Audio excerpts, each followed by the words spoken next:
New York accents. Do you think I have a New York accent? Actually, I Not don't. really. Do I sound like an Italian from the Bronx? Yes, you sound very Italian. I don't know how I got rid of it. Or maybe I never had it. Do you think the depression slows it down and then you don't have it? Maybe it's just like taking my juices, my Italian juices. But my sister has a pretty heavy Italian accent, but maybe she doesn't have the depression. She should. But a lot of my friends that I grew up with didn't really have heavy accents. Morris Park, you grew up? Yes. What block? I lived on Radcliffe, PS 83. That's wild. My mother sounds like your mother. Yes, my mother has a very heavy accent. But I don't realize that until people tell me. Even the girls you grew up with? I don't feel like my friends had heavy Italian accents. I feel like my accent comes out more when I'm with Italians from the Bronx. Almost when I was younger, I must feel like I had more of a Spanish accent, kind of, because of the music I was listening to and stuff. And the guys that you like. And the Hispanic guys. You've given a lot of them a chance. I've given the whole community a chance. They've all disappointed me.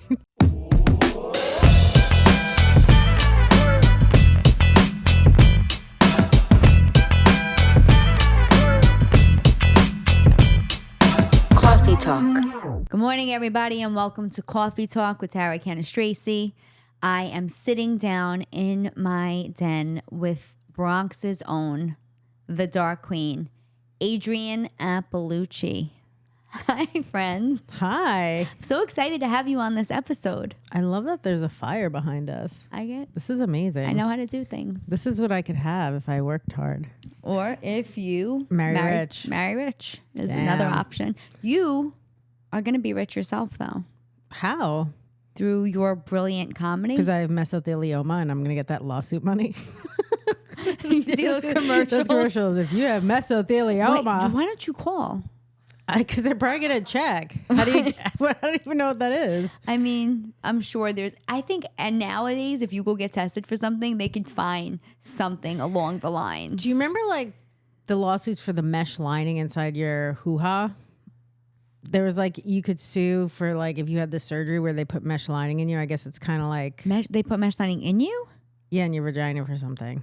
For what? I don't know. I guess like maybe if something's fallen out and they put the mesh to hold it up. Kind of like what they do when you go, fishing. I know. That's what I would assume. I don't know. I never heard of mesh. I mean, I have a baby powder down there is no longer. You can get some money for baby powder. I know. I used to use baby powder all the time. Why don't you? Because I haven't. Don't you have to get cancer first? Well, I mean, I'm sure they'll find something. I could just let them know. Let them hey, I'm using it. I'm probably going to get something in a couple of years. I just want to give you guys a shout out. Let you know. Up. Just put me on the list. I think they could find almost anything. Like if you go to a doctor, they could be like, well, it's like when you get into a car accident and people who sue because of their neck. It's like, that's true. Sure, you have something wrong with your neck. That's true. They could probably find something. That's a good idea. They could find something. And then is it a little hot for you with this one? I love it. I don't have any heat, so I love it. That's the Bronx, baby. Still living in the Bronx. Still living in the Bronx. So I said Bronx's own Adrienne Iapalucci, which is crazy. We didn't know each other growing up in the Bronx. No, we lived kind of close to each other. And I heard, as I started doing comedy and as I started becoming more popular, for lack of a better term, everybody like, but do you know Adrienne Iapalucci? Because I'm the other Italian. You're the other Italian from the Bronx comedian. There's no Italian Bronx comedians. There's not a lot. Me, you. There it is. There it is. Just the two of us. That's just the Me, two you, of and us. Derek Jeter. That could be the name of our special. Just the two of us. Just the two of us. It's so nice down here. Like you could actually just live in this den. I've actually asked you. Oh, I know. During the more summer. than one occasion since like last year to come here. Yes, that is true. You have asked me to come. Listen, I have depression. That takes up a lot of my time. Yeah. Well, imagine I wasn't depressed and I just keep telling people that. I'm just like having a great time by myself well, listen, every day. I got a great idea. How about you blame the baby powder on your depression and the mesh lining? The mesh lining. Lining. You could just say the mesothelioma. Mesothelioma, and the mesh lining is keeping me depressed. Yeah. I'm pretty upset worrying about it. But those things they probably would have to see if you've ever had. Just say baby powder. Just say baby powder. Because that's how they can prove you didn't use baby powder. I mean, I used to get the like lavender vanilla one. Was that it? That was so lavender. good. I mean, that's when it like got elevated. I know. We just don't have the regular blue, light baby blue baby powder. I was all about the lavender. All right. It was definitely worth the mesothelioma I got. And depression. You could be writing so much more in this den. That's true. I just wrote had 5 you hours. never used baby powder. It's like really upsetting. This is really but upsetting. But it would have been that rough summers, Johnson though. & Johnson baby powder did this to you. Let's just keep saying it so it's Johnson recorded. & Johnson baby powder. Yeah. Imagine they gave us a little sliver of the Johnson & Johnson empire. Just a touch. 0.1%. And you can have 0.1%. Me and you can split have a it. den like this. Yeah, me and you split it. Say we get 0.1% between both of us. And what are we doing with it? I'm just going to add another house right near you. Well, that's still the goal. That's still the regardless. goal. And I'm not going to lie. Probably after watching your next special, your last special, it's going to happen. Well, my mother told me, she was like, I think I think you're going to have to move. Because she's like, you're very Googleable and the things you say are offensive and someone's going to come murder you. First of all, not even one person in the street has even recognized me. So my mom is so far off. She has no idea what's going on. Are you kidding? No, she truly has no idea. No, I mean, but it's not within a possibility. Okay, so let's talk about it. Like, sure, everything is in the realm of possibility. I get this mesothelioma money. Sure, there's a possibility. But look, here's the thing. Your special was phenomenal. First of all, I have gone to see 2 people do comedy in the last 12 years. And that was one of them. You and Colin Quinn are the only people I have gone to actually watch do comedy. An Italian and an Irish. Both from New York, though, Both with from New New York York. accents. Do you think I have a New York accent? Actually, Not really.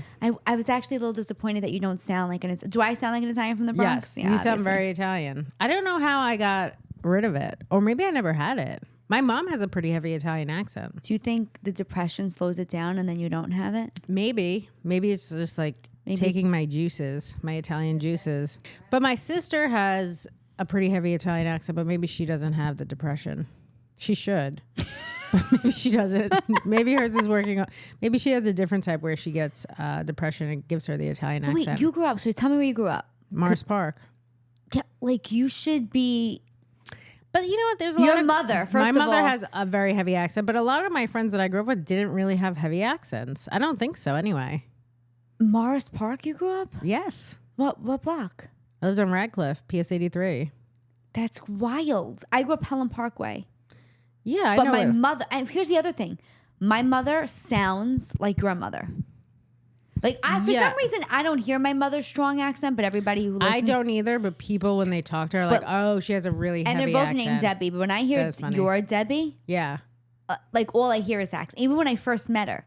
Yes, my mother has a very heavy accent, but I don't realize that until people tell me. Did your dad have a strong accent? Because you lived with both.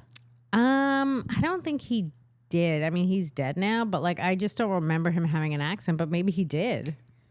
But like, you even the girls you grew up with, like you should get it from your friends. Then I find when I don't feel like my friends had heavy Italian accents. Okay, so when I feel like I'm adaptable to a certain degree, that now when I go places, if I run into old friends like Italian women from the Bronx and I hang out with them, I sound like I'm on 20 years ago. I sound like our mothers almost. I feel like my accent comes out more when I'm with Italians from the Bronx. Almost when I was younger, I must feel like I had more of a Spanish accent, kind of, because of the music I was listening to and stuff. And the guys that you like? Yeah, I don't. And the Hispanic guys. You've given a lot of them a chance. I've given the whole community a chance. They've all disappointed me. I gave them a real try. And now you're gonna maybe change things up this year. We'll see. We'll see what the year holds. It's never too late to go back to white. Do you think, so now people are getting a real sense of your comedy. Oh boy. Of your personality. Okay, first of all, let's just talk about it. It's The Dark Queen on Netflix. Go watch it. First of all, I not only came to see you, I got tickets for other people because that's how right. much You came to my taping. I wanted other people to see you. That's right. You came to my taping. And that was real sweet Mike, of you. who's like immune to comedy at this point, Uncle has Mike. seen so much comedy, was like a kid. Like he was excited. He was buying merch. I love Mike. Like oh my was God, like, he did buy my shirt. He wore that shirt too many places. That's so too funny. many places in public. It was me like, with the Clintons. It's you with the Clintons that said you survived meeting them. Yeah, I met the Clintons and love to talk about it. And I mean, probably shouldn't be wearing it in church, but he was like, I am a fan. I'm sure everyone in church loved it. That's a real church kind of shirt. It's a real church shirt. But your comedy, so this is what I love about it. I think it has to do with, it's like, you know how they say it's all in the delivery? Maybe. It is, first of all, it's brilliant, but it is so specific that like when I watch it, I'm like, there is nobody like Adrienne Iapalucci. I don't know about that. That's There very is nice. nobody like you. It is so, and nobody I think who can get away with it the way you do. I mean, sometimes I'm not getting away with it. I'm just sitting in the silence. I guess that is getting away with it, not caring. But now that you're really garnering your own fan base, now people are coming out for it. Do you feel the difference? I definitely feel I've only done like a couple of headlining shows. Actually, I think I did only 2 headlining shows since the special came out. There are definitely more of my people there, which is nice. And as long as I have some of those people there, they can convert the audience. It's tough though when I was working out this hour or for the specialty hour, and you're just going to like Fort Wayne, you know, in the middle of nowhere, and it's like nobody's there for you, and you're like just tap dancing the whole time. But do you feel like, nobody's there for you? I'll get some of the people. You'll get them. But it's work. How much of the audience do you think you get just being you? I think it's easier now that I have some fans there because they can carry the show. Yeah. But like before that, it's real tap dance work. Like, I don't know. I could get 10 people. I get 20 people. I remember being in Dallas and like, it was a very mixed audience. And obviously a lot of those people didn't know who I was. They were just like probably taking a chance on a woman. And I always think I'm the wrong woman to take a chance on. But towards the end of the show, I mean, I had really upset them. And then I came to a joke about the military, and like 20 cowboys with their hats on just got up and left, and they were so mad. And the rest of and it was like 300 people there. So it was like full. And then like people were cheering. It is like a walkout. At that point, that was my biggest walkout. There were about 20 and they were so mad. And what's funny is I was talking about the military, and there was like 2 military guys in the front. And it was basically how like we don't care about the military. We don't really treat veterans the way we should. Yeah. No, and a lot of them, they're like come back to the country and like nobody's helping them. It's so hard to go through VA to get help. And I've dated veterans, so I know. So those people walked out and they were mad. And there was a veteran that was in the front. 2 of them, one walked out, and then the other one at the end of my show gave me like a standing ovation. And that's the thing. It's like both of them are in the military. Both of them were veterans, and they just saw it differently. And I do think that is nice too, where you can be like, I hate this girl, and the other one's like, I love this girl. So it's like, that's fine with me. I don't care. And also, if you get up and walk out during my show, it's like you give me so much power that like you let me ruin your night. Right. So like if you want to walk out, I love that. Right. But also, here's the thing. It's like people could walk out for being offended, but I don't think anybody is going to say you're not funny on that. It's like a really weird line where it's like maybe they're so mad. They're so mad they can't get past. But it's not the majority anymore. No, I don't think so. And both sides, and that's the thing with like wokeness, it's on both sides. It's right. on both extremes. Because everyone's like, thank you for saying because that. People are always like, well, the right's not woke. And it's like, yeah, they are. They have their own woke things that you can't talk about. You can't talk about religion, the military, even abortion. Like, so there's just like, there's woke stuff on both sides. And they're both kind of the same. And they complain about each other. It's just ridiculous. It's so dumb. Like, we don't believe in cancel culture, but then the minute you make a joke that's like they want to cancel they're offended by, they're like, cancel this person. Yeah, they're tearing you up online. Oh yeah. Do you find that? Because I know how it translates in a room. I've sat in a room, like I've been an audience member at an Adrienne Iapalucci show, and the laughter is infectious, especially when you're laughing at something maybe outlandish that you say in still a brilliant way that you're saying it. When you after the because some people sure, yeah, and you laugh, and then the person next to you, and then you're like kind of collectively laughing. It's almost makes you laugh harder because you feel like you're part of this thing that you're all like that you all shouldn't be. It's almost like a guilty pleasure. Sure, laugh. I could see that. And those kind of laughs are the best. Like it's like if you're coming, you could laugh at a comedy show and have a good time, but you come to a show like that. Like I left your show and I'm like, I felt great. Like, because you felt like you were part of this like really special thing where it was like, well, that's very nice. I think people like watching very true. me I don't throw out compliments. No, yeah. I know, but I think from what I've heard and people have told me, they're like, I like to watch the audience during your show because some of them are so into it and some of them are just so upset. Where they're like, I can't imagine this is legal. Like, what is this woman saying? So that is like what I think people like is just to watch the audience reaction. And it's different in every different audience. Everywhere, yeah. So you're going to be received different places, different audiences. comments. I mean, that's like just in general. That's In comedy. general. But That's any comic. I was also surprised because I did get some messages from people who watch the special. And one lady was like, I'm like a Baptist from the South. And she's like, I loved your special. She was like, you appeal to more people than you think. And I was like, 100%. oh, that was. And then like my other friend was like, I was watching this with like my 17-year-old or 18-year-old like niece who's in college, and she's like very woke and she loved it. So you're like, oh, you just don't even know anymore. Right. Right. There's really no way to know what even people like or who you're gonna like kind of capture who's like attention, or you know what I mean? Because I also think the thing with your jokes are you say one thing that people may go, oh my God, where is she gonna go from here? Sure. And then it's like you almost recover by equally being as offensive to the other side of that topic. Oh yeah, I had a Not even political, just the other side of whatever that topic is. sure, but I had a joke like that too that was like very right leaning in the beginning and then very left leaning at the end. And I forgot who posted it now, but it was a very conservative, famous person that posted it, and must not have listened to the whole bit. And that was just interesting because I was watching people like react to that and him not even listening to the whole thing. And then sometimes people were cutting it too. But it's just interesting how people will cut stuff to support their narrative. 100%. And then, well, that's the other thing about online, which we should talk about because I don't know how your comedy fares online. I'm probably getting shadow banned on everything. You know, you're not like we were talking about it to you, my producer before this, and she said, I think you're being shadow banned. I think so too. I don't even know how to get past that. So for people who like the listeners who don't know what that is, it's basically essentially like the algorithm or whoever's running the social media platforms. Is that the correct way to say it? Like they're not showing your videos as much to like an open audience because of the topic at hand. So I have to just start talking about like puppies. I do love puppies. You are a great dog mom. Mm-hmm.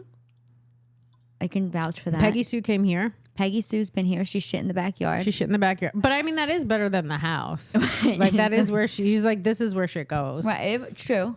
I didn't know about it. I would have picked it up. We would have, right. We were surprised the next day. I was surprised. I was also surprised to find out.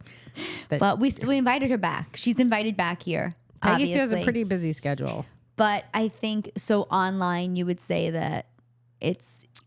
I don't know. I think I am getting shadow banned, but I'm not really sure. Do you get a lot more positive comments now that you've had the special on your stuff, or is it equally? Because I get horrific comments sent to me. It depends what I'm putting out. Like some things people are like, this is, they'll love it, or they'll be like, the best is when people fight in your comments because that's really what drives stuff. Yeah. So if you can get people fighting in the comments, even if they're just saying awful stuff about you, it doesn't matter. Just let them keep posting. And I think that really people, content creators, influencers, comedians especially, really need to know that. It's like, because I used to take everything so seriously. You kind of can't read any of the comments. So so post and That's ghost. what I try and not to read anything. It's just better for your mental health. Maybe we can say nice things now to help. Like we'll make a clip of just saying nice things so that the algorithm will push my favor stuff. You. So rainbows and butterflies, snowflakes, ice cream, puppies, fireplaces, fireside chats, friends, women, hugging women, so men can see. Fans, that's nice. Fans in the summer. Fans in the summer, yeah. Do you know what? I'm going to break this for a second. Okay. In the Bronx, so I don't know what was happening. We didn't have enough energy for us to have 2 air conditioners in my apartment. So my parents used to have the air conditioner on. We used to sweat like slobs. Do you remember waking up? Wait, they had the air conditioner on for themselves? Yes. And then me and my sister, like 5 feet over, would be in a bedroom just sweating. It was a real sweatshop for us. That's where you sweated your accent away. Probably. That's where your accent went. I remember just the only cool place would be the walls. Did you ever do that where you put your arm on the wall at night so you can get cool? You remember doing that? You must have had money. That was Clearly, I didn't come. We both grew up in the Bronx, but I definitely, the bathroom floor was always a nice, cool place. Ooh, that's true too. That is a nice, cool place. I only knew that from my teens when I would get sick, coming home drinking, and I would lay on the bathroom floor to God, help with the nausea. Yeah, and then they did get enough money where we could put the air conditioner on. Look at that. Things picked up for you. What age was that? Well, my dad was a gambler. He must have hit it big at OTB one year. Was he an OTB guy? Oh, yeah. My grandfather used to take the numbers My dad did all of it. The OTB was so disgusting. They used to let you smoke in there. It was so gross. Anyway, nice things. Waterfalls. Coffee. Absolutely. Tea. Honey. Agave. Look at you New evolving. Kids on the Block. New Kids on the Soft Block. chairs. Gold. Silver. Platinum. Baby Jesus. Baby Buddha. Baby Allah. Was Allah ever a baby, or is he just an adult? I don't know enough, but I think if you say Allah, we'll get shadow banned these days. We say la Allah Allah la la la. And here she is. Well, I might just always be shadow banned. That might just be the way it goes. Gentlemen, the Dark Queen, guys. Thank you for having me. Help her not get shadow banned. Let's start a thing right now. Just go watch. Just go like my videos. I guess. Like I don't know what all else of you Adrienne could do. Iapalucci's videos. Say things positive on them Or negative. That's true. I was gonna say make a comment that's really nice or mean. Mm-hmm. Watch The Dark Queen. Watch The Dark Queen on Netflix. Share it with people you want to upset. That's the best. Yeah. Be like, let's watch this comedy special and watch people fume out of your house. Well, I have to be honest. I tell everybody about your special, even at my own shows when people are online or we talk about comedy. And you definitely have more fans than you realize. And I think it's going to be a really exciting year for you. And the best part about it I did sell out my first show.